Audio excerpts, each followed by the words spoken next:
Welcome back to the channel. This is going to be showing some fine detail work, stuff that you generally don't get to see. But I wanted just to shed some light on detail work and the importance of innovation and coming up with solutions to problems.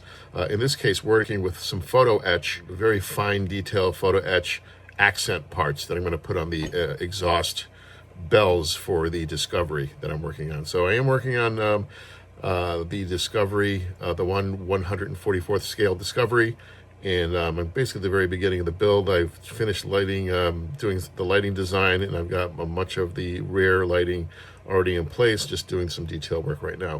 I'm going to come out with a separate video explaining what it's like to work on these things and stay positive, because sometimes as is the case in the last several days with this build in particular, has been very challenging. It's been one mistake after the other, and a lot of times I'll spend 3 or 4 hours doing something, and then I'll spend 3 or 4 hours undoing or fixing something that I did wrong. So far it's been a little rocky, a little bit of a rocky road with this build.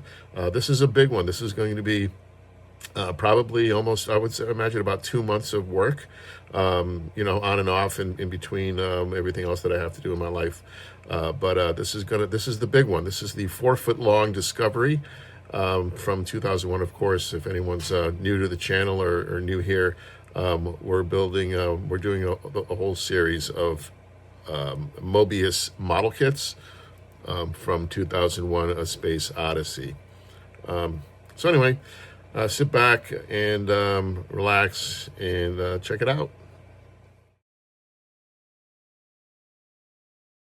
Okay, so this is museum tack, white tack, and you can use it to hold things down. It's not too sticky, but it's just tacky enough to keep things in place. It's kind of malleable like clay.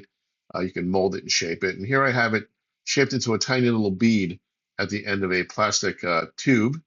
As you can see here, I can just pick something up, very tiny, much easier than tweezers, and it won't go flying all over the place when you try to put it onto something. So I use this stuff a lot.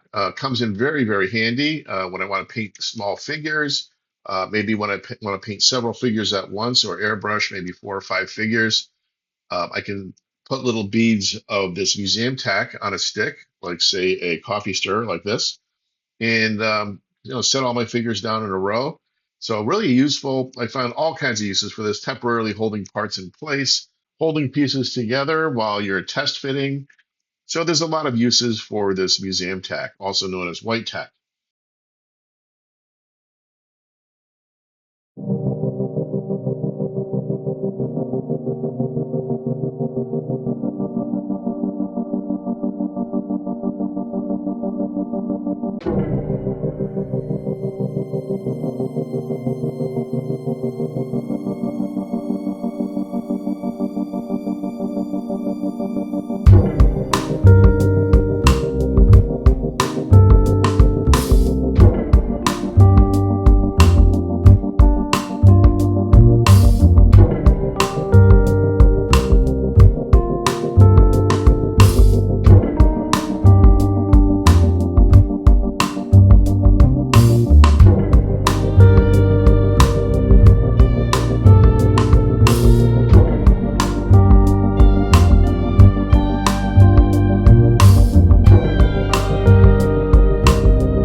that's a quick light test. And before I wrap this video up, I went to CVS yesterday and bought, like 300 cotton balls. I need 3. What do I need the cotton balls for? So, light diffusion is the name of the game. And as you can see, we don't want those hot spots to show. We don't want really, or at least not that much. So these little grill bits here, let me turn some lights back on. So these little bits here are going to go on the end, and you can see the little grills for the exhaust.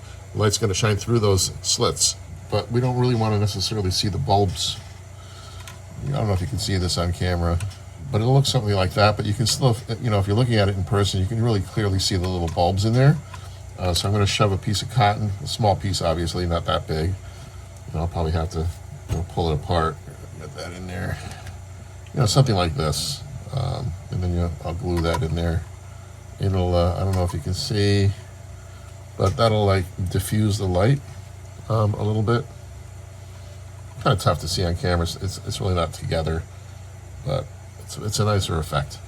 Anyway, that'll be the next step after this all cures. And obviously this will all get painted properly. I had to paint the whole inside with many coats of black paint to light block, because you don't want the light bleeding through these bells, these exhaust bells.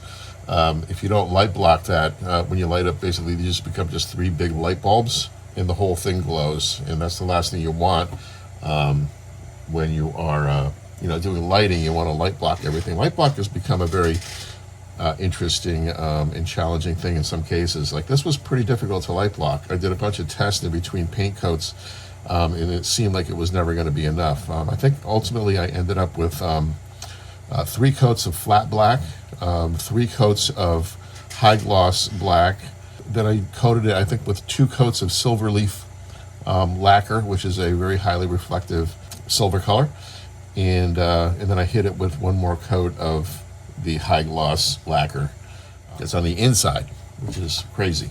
That's why there's some spillover, and you can see it's all blotchy and everything. So once I hit this, I'm going to recoat it all. Once I get the exhaust ports and everything on there, I'm going to hit it all with some nice primer, and then do the detail painting on the inside and the outside, and all the whatever weathering and stuff I need to do.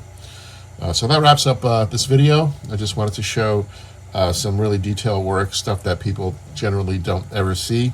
Kind of sheds light and gives a little appreciation to how much detail and the innovation involved in creating some of these model kits and customizing them, which is something I really enjoy very much. Signing off, please don't forget to, like and subscribe, hit the bell and all that shit.